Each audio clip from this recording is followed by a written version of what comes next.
当時、昭和の20年に、まずは一番最初、乳業からスタートしているというふうに聞いています。当時乳業といいますとね、牛乳であったりとか、エバミルクであったりとか、昭和20年の後半にはですね、そのパン作りからパン粉の製造の方に、変えてきているということを聞いております。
誰よりもパン粉のことを考えよう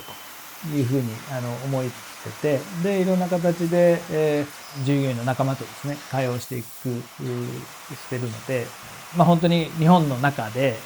こんなにパン粉のことを考えてるのは誰かなっていうふうなぐらい、負けないようにしてるっていうのがあるので、そういう意味では面白いし、もっとみんなもですね愛してほしいな、もっと愛してくれたらいいのになっていうふうな思いは常にあるので、もっとこう出てきてほしいなっていう思いが今はあるかな。